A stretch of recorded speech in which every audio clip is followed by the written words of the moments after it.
welcome to my kitchen. My name's Susie. Tomorrow's crowd is, well, we kind of don't know. Normally we have around 100 kids, but I just got a call from the Institute director about half an hour ago saying a bunch of classes are canceled on campus at University of Wyoming tomorrow, and kids are going to start heading home for the Thanksgiving break. However, I've already cooked a bunch of stuff last night, and today was my day to finish everything up to serve them tomorrow.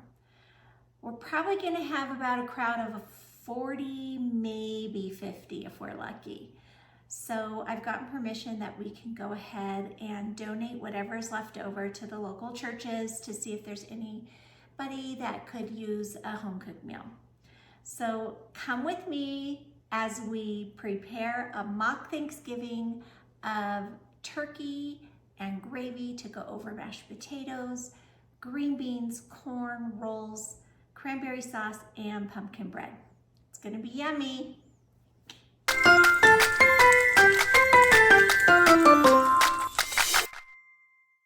This year, instead of roasting 3 huge turkeys, I opted to use these young turkey breasts. I did 3 of them, coated them with just basic seasonings and some butter, and I let them cook overnight. So I put them on a low setting of about 275, and they cooked for about 6 hours.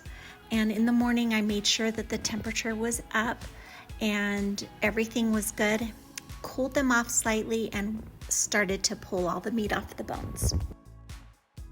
Okay, I broke down the carcasses of the 3 turkey breasts, and they've been cooking all night, so I've got some additional good broth in there. And if there's any extra meat, we'll pull it. It looks pretty clean. So I'm just gonna drain this broth and use it in our gravy tomorrow. Okay, let's make our sausage stuffing. I'm gonna go ahead and prep the vegetables. We've got celery and onion. Then we're gonna saute that in a little bit of butter, set that aside.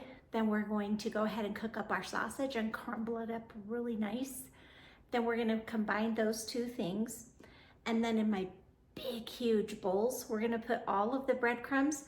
I bought some breadcrumbs from Safeway. They weren't looking like my favorites, so I went ahead and made some. I took 2 loaves of white bread, 2 loaves of wheat bread, cubed them, and put poultry seasoning all over them.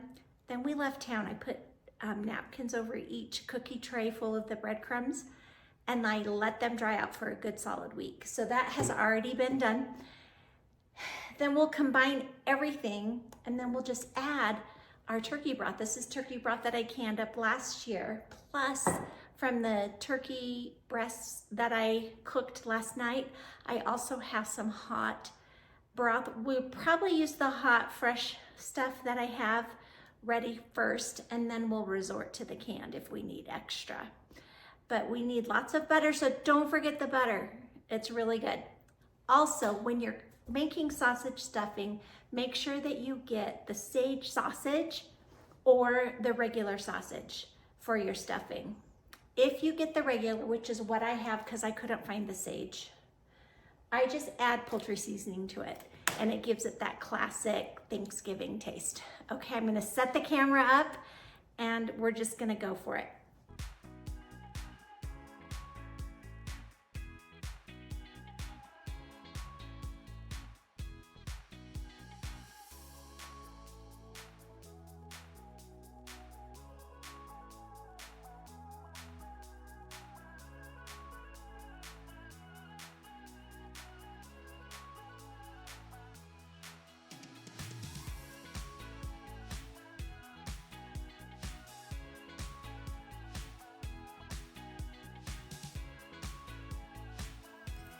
As you can see, I like to really grind up the onions and the celery till it's almost like a mash.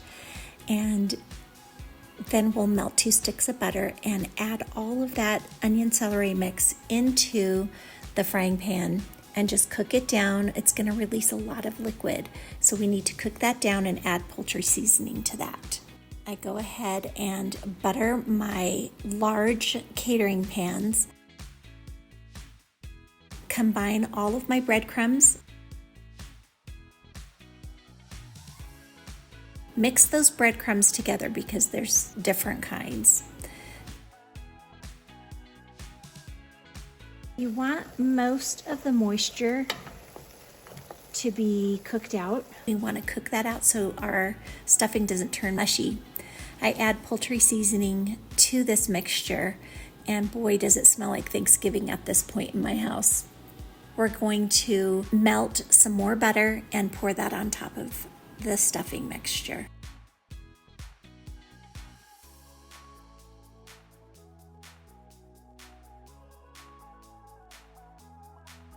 We're going to go ahead and cook up all of this sausage.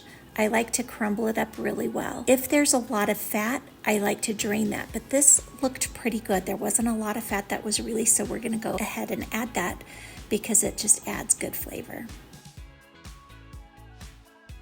Pour the sausage on top, the melted butter, and we're just going to start combining. Once it's combined, then we're going to go ahead and start adding our turkey broth.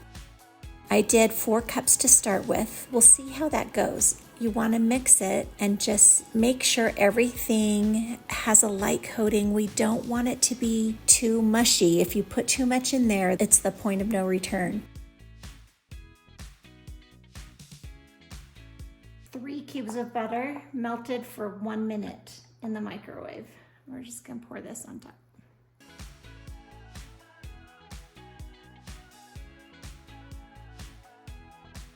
Everything tastes better with butter. So I would encourage you all to not be afraid of using your own broth that you get off your turkey. And you load up your pans with the stuffing mix. I like to put little squares of butter on top because as it bakes, it just makes the top a little crispy and it's just delicious. So you can see with my 2 quarts of reserved turkey stock that I got off of the bones, I also got about a half gallon more, and I'm gonna add that to make the gravy tomorrow at the building. We're gonna make my fresh cranberry orange relish, and it's not a cooked relish, it's fresh and delicious. Wash a large bag of whole cranberries, and then I'm going to zest the peel of 3 large oranges. I like to use these safety gloves. It's for if you're using a mandolin or a grater such as this, it will just protect your hands from getting cut. Then we're going to go ahead and use a knife and take all of the flesh of the oranges out, put it in the food processor, and process it up until it's just a mash.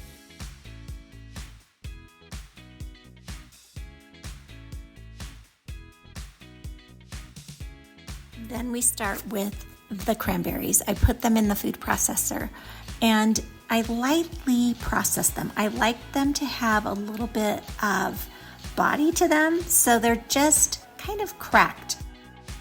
Once the oranges and cranberries are mixed together in my big Tupperware, I go ahead and sprinkle some sugar over, probably in the likes of 1 cup to 1.5 cups of sugar over the top of that mixture.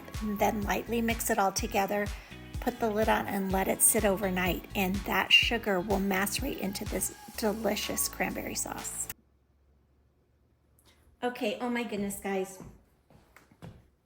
While I was filming, I ran out of battery.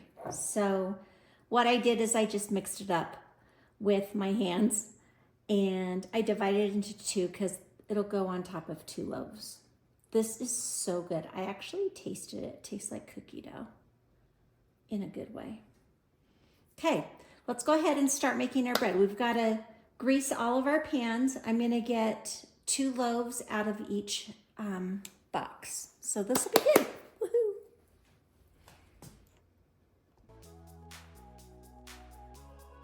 I love using these Krusteaz pumpkin spice bread mixes.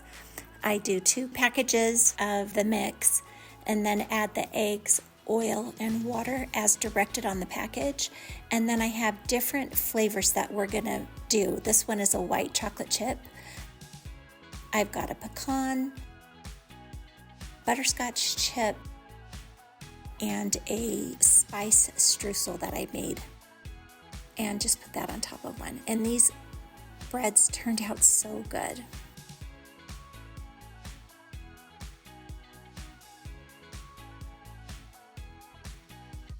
Here we are at the building. We're getting ready to set everything up to combine this delicious Thanksgiving meal. This broth, I'm going to heat it up a little bit in the microwave to put in our turkey roaster, and then heat the turkey in the microwave and put it in the turkey roaster to get the heat going through that meat. And then we'll add the gravy once it's done. Okay.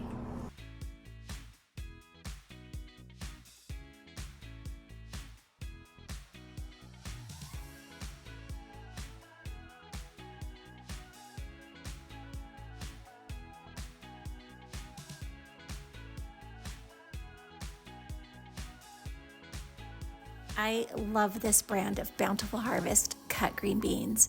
The beans are firm, they are not mushy at all, and I just heat them up with butter, salt, and pepper, and they are delicious. These number 10 cans have saved my bacon. In a 350-degree oven, we're gonna go ahead and put in the 2 pans of stuffing. I'm gonna keep the foil on top as we cook it through for about a half an hour.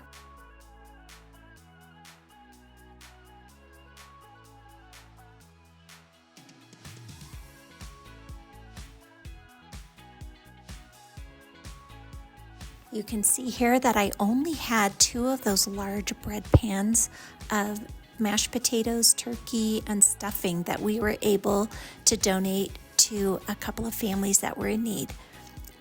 We actually fed a lot of kids. There were about 60 kids that showed up, and we fed quite a few tummies, and everyone had a great Thanksgiving break.